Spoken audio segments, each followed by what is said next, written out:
नमस्कार। हम सभी पर महाराज जी का आशीर्वाद और बजरंगबली जी की कृपा सदैव बनी रहे। आज के इस अंक में मैं आपको ऐसे 3 संकेतों के बारे में बताने जा रही हूँ जो ये बताते हैं कि दैवीय कृपा आपके ऊपर है। देखिए, हर व्यक्ति के ऊपर दैवीय कृपा होती है, फिर चाहे वो पूजा करता हो या फिर चाहे वो अच्छे कर्म करता हो। पूजा पाठ से भी दैवीय कृपा, दैवीय ऊर्जा प्राप्त होती है और वो ऊर्जा आपके अंदर अनेक प्रकार के गुणों को उत्पन्न करती है।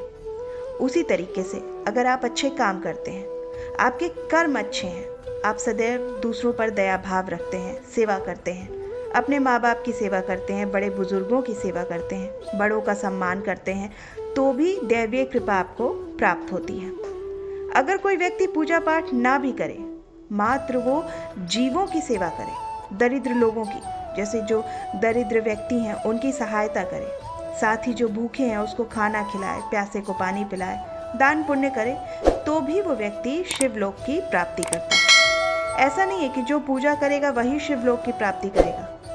पूजा पाठ करने से आपके पुण्यों में बढ़ोतरी होती है, ईश्वरीय शक्तियाँ आपको प्राप्त होती हैं, ईश्वरीय तत्व के आपको दर्शन होते हैं और अध्यात्म की तरफ आप आगे बढ़ना शुरू कर देते हैं। पूजा करने से सूक्ष्म चीज़ों को आप अनुभव करते हैं और उन सूक्ष्म चीज़ों से आपका जुड़ाव होता है। ब्रह्मांड में जो ऊर्जा होती है वो ऊर्जा आपको प्राप्त होती है, इसलिए पूजा करना आवश्यक होता है। पर पूजा से भी बड़ा है आपका कर्म, क्योंकि जो कर्म है, पूजा भी एक कर्म ही है और जब आप किसी की सेवा करते हैं तो वो भी आपका एक कर्म है। तो अच्छे कर्मों का अच्छा ही फल प्राप्त होता है, आपके पुण्यों में बढ़ोतरी होती है और दैवीय लोकों में आपकी प्राप्ति होती है। तो चलिए शुरू करते हैं और जानते हैं वो 3 संकेत जो ये बताते हैं कि आपके ऊपर दैवीय कृपा है। दैवीय शक्तियाँ सभी के अंदर होती है, किसी के अंदर थोड़ी होती है, किसी के अंदर ज़्यादा होती है। दैवीय कृपाएं जो हैं वो थोड़ी बहुत हर किसी के ऊपर होती ही है। ईश्वर को उसके बनाए सभी जन प्रिय होते हैं। महाराज जी भी यही बात हमेशा कहते रहे कि मैं सबका हूँ, फिर चाहे वो अच्छा व्यक्ति हो, अच्छे कर्म करने वाला हो या फिर बुरे कर्म करने वाला हो। ईश्वर को सभी प्रिय होते हैं। हाँ, पर ईश्वर हमें जो फल देते हैं, जो हमारे प्रयास हम करते हैं, उसका जो परिणाम हमें मिलता है वो हमें हमारे कर्मों के अनुसार ही मिलता है। इसलिए कहा जाता है कि भगवान चाहे माफ़ कर दें पर कर्म कभी माफ़ नहीं करता। वो वही फल देता है जैसा हम कर्म करते हैं। पर हम मनुष्य ये बातें समझते नहीं और ईश्वर को दोष देते हैं कि भगवान हमारा साथ नहीं दे रहे। तो चलिए शीर्षक पर वापस लौटते हैं कि दैवीय शक्तियाँ सभी के अंदर होती हैं, किसी के अंदर थोड़ी होती हैं, किसी के अंदर ज़्यादा होती हैं। दैवीय कृपाएं जो हैं वो थोड़ी बहुत हर किसी के ऊपर होती ही है। अब अगर उनकी वृद्धि होती चली जाएगी, अगर उसमें बढ़ोतरी होती चली जाएगी, अब बढ़ोतरी कैसे होगी? आपके पूजा करने से या आपके अच्छे कर्म करने से उनमें बढ़ोतरी होती है। और जब उनमें बढ़ोतरी होती है तो वो आपके भौतिक जीवन को सुखमय करने में लग जाती हैं। जो चीज़ आप सोचते हो, जो चीज़ आप चाहते हो, वो आप प्राप्त करना शुरू कर देते हैं। ये सब दैवीय शक्तियों का ही चमत्कार होता है कि एक व्यक्ति रातों रात सितारा बन जाता है, कोई व्यक्ति फर्श से अर्श तक पहुंच जाता है। ये उन्हीं शक्तियों का ही गुण होता है, क्योंकि जब दैवीय शक्तियाँ आपके अंदर होती हैं तो अनेक प्रकार के सद्गुण आपके अंदर उत्पन्न होने लगते हैं। किसी के अंदर गाने का गुण, किसी के अंदर बोलने का गुण, किसी के अंदर जो है कविताएं लिखने का गुण उत्पन्न होता है और किसी के अंदर लीडरशिप का गुण आ जाता है। तो ये सब दैवीय शक्तियों का ही प्रभाव होता है। दैवीय शक्तियाँ कैसे आप जान सकते हैं कि आपके ऊपर कृपालु हैं? क्या वो थोड़ी मात्रा में है, चाहे वो ज़्यादा मात्रा में है? तो ये 3 संकेत अगर आपको दिखाई दे तो आप ये जान सकते हैं कि दैवीय शक्तियाँ आपके ऊपर कृपालु हैं। सबसे पहला जो संकेत होता है वो ये होता है कि अगर आपकी रुचि दान पुण्य में आपकी रुचि है प्रसाद वितरण में, आपकी रुचि है, आपकी रुचि भूखे को खाना खिलाने में है, आपकी रुचि प्यासे को पानी पिलाने में है, आपकी रुचि बड़ों का सम्मान करने में, सेवा करने में है, जीव जंतुओं को खाना खिलाने में, उनको तृप्त करने में है, साधु संतों को भोजन कराने में, धार्मिक कर्मों में आपकी रुचि है, धार्मिक काम जैसे मंदिर निर्माण में आपकी रुचि है, प्रसाद बांटने में रुचि है, या फिर कोई ऐसा काम है जैसे बहन बेटियों का सहारा बनने में आपकी रुचि है, तो ये सबसे पहला संकेत होता है कि दैवीय शक्तियाँ आपके ऊपर कृपालु हैं। मैं आपको बता दूं, दैवीय कृपा जब आपके ऊपर होती है तो तभी आप इस तरह के कार्य करने में सक्षम होते हैं। अंदर से आपको प्रेरणा मिलती है ऐसे कार्य करने में, और हर व्यक्ति इस तरह के कार्य नहीं करता। आप देखिए ना, संसार में बहुत से लोग हैं जो भौतिक चीज़ों में ही व्यस्त हैं। उनको पैसा चाहिए, साइकिल है तो गाड़ी चाहिए, गाड़ी है तो बड़ी गाड़ी चाहिए, पैसा है तो अगर 10 है तो 100 चाहिए, 100 है तो 1000 चाहिए, 1000 है तो लाख चाहिए, और लाख है तो करोड़ चाहिए।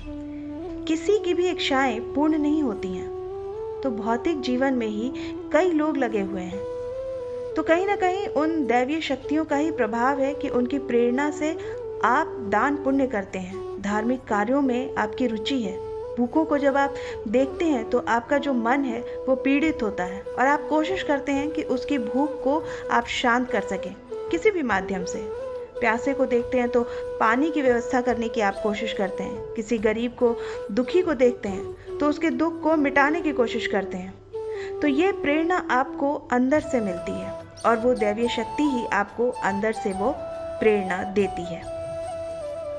अब देखते हैं दूसरा संकेत। दूसरा संकेत होता है कि सपने में बार बार आपको शक्तियों के दर्शन होते हैं। ऐसा नहीं है कि आपको केवल एक ही शक्ति के दर्शन होते हैं। कई बार ऐसा भी होता है, पूजा माता रानी की आप करते हैं और दर्शन आपको हनुमान जी के होते हैं, दर्शन आपको भगवान शिव के होते हैं, या फिर भैरव बाबा के होते हैं। तो ऐसा क्यों होता है? तो ऐसा इसलिए है क्योंकि देवता जो हैं वो सब एक दूसरे से जुड़े हुए हैं। माता दुर्गा भगवान शिव से जुड़ी हुई हैं, हनुमान जी माता दुर्गा से, और क्योंकि हनुमान जी शिव जी के रुद्र अवतार भी हैं, 11वें रुद्र अवतार हैं वो, तो शिव जी से भी जुड़े हुए हैं। भैरव बाबा शिव जी के अंश हैं, वो भी उनसे जुड़े हुए हैं। तो सभी देवता एक दूसरे से जुड़े हुए हैं, ऐसा नहीं है। देवताओं के दर्शन होना ही पर्याप्त होता है। तो अगर सपने में आपको भी बार बार दैवीय शक्तियों के अनुभव होते हैं, दर्शन होते हैं कि कोई आपको जैसे मारने की कोशिश कर रहा है, पर कहीं ना कहीं आपको कोई बचा ले जा रहा है, कोई महिला बचा लेती है, कोई साधु बचा लेता, तो ये संकेत भी दैवीय कृपा के ही संकेत होते हैं, जो बताते हैं कि वो आपके साथ हैं हर मुसीबत में। अब आते हैं तीसरे संकेत पर। जो तीसरा और अंतिम संकेत होता है वो ये है कि आप अपने आप ही, आपकी जो आंखें हैं वो सुबह 4 से लेकर 5 बजे के बीच में अपने आप ही खुल जाती है ब्रह्म मुहूर्त में। अब ब्रह्म मुहूर्त जो है वो एक ऐसा समय होता है जिस समय दैवीय शक्तियों का प्रभाव सबसे ज़्यादा होता है। जैसे आप देखते हैं कि दोपहर को सूर्य अपनी चरम सीमा पे होता है, यानी सूर्य का जो प्रकाश है, धूप है, वो बहुत तेज़ होती है दोपहर के समय, और सुबह बहुत कम और शाम को बहुत कम होती है। तो दोपहर को अपने चरम सीमा पर धूप रहती है।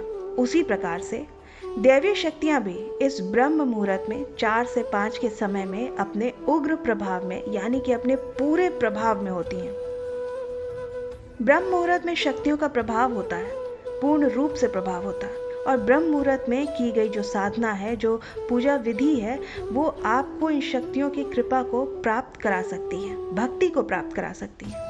इसलिए ब्रह्म मुहूर्त को अमृत बेला का भी नाम दिया गया है, क्योंकि इसमें जो दैवीय जो शक्तियां हैं वो तो आपको प्राप्त होती ही हैं, साथ ही साथ वातावरण शुद्ध होने की वजह से आपके शरीर और आपकी आत्मा दोनों को ही पर्याप्त मात्रा में भोजन मिलता है, चाहे वो आपके सांस लेने की वायु हो, चाहे वो अन्य चीज़ें हों जो प्राकृतिक हमें मिलती हैं।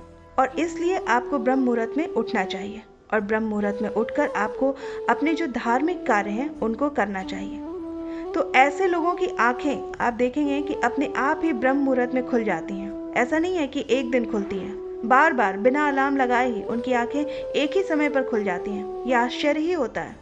ये आश्चर्य दैवीय शक्तियों के कारण ही होता है। जब दैवीय शक्तियों का प्रभाव होता है तो उनके प्रभाव के कारण आप ऐसा बन जाते हैं। कि आपको सुबह उठना पड़ता है। आपकी आंखें स्वतः ही खुल जाती हैं, चाहे आप फिर दोबारा सोने की कोशिश भी करें या कुछ भी करें, पर आपकी आंखें ब्रह्म मुहूर्त में ज़रूर खुलती हैं। तो अगर ये 3 संकेत आपको मिले तो दैवीय शक्तियाँ आपके ऊपर कृपालु हैं। आपको प्रसन्न हो जाना चाहिए और समझ जाना चाहिए कि कहीं ना कहीं दैवीय शक्तियों का ये जो प्रभाव आपके ऊपर है, उसी से आपकी उन्नति के रास्ते खुलने शुरू हो जाते हैं। आप अपने भौतिक जीवन में भी आगे बढ़ते चले जाते हैं और हो सकता है कि आपको 4 या 5 साल का समय लग जाए, पर आपका जो घर परिवार है वो बहुत ही सुखमय होता चला जाता है। तो मुझे आशा है कि ये जानकारी आपको पसंद आई होगी। आप अपनी प्रतिक्रिया हमें ईमेल के माध्यम से या कमेंट सेक्शन में लिखकर ज़रूर बताइएगा। मैं आशा करती हूँ कि आज का ये अंक आपकी साधना में और आपकी भक्ति में सहायक सिद्ध होगा। मिलते हैं अगले अंक में, तब तक के लिए जय श्री राम, जय बाबा की। हरे राम राम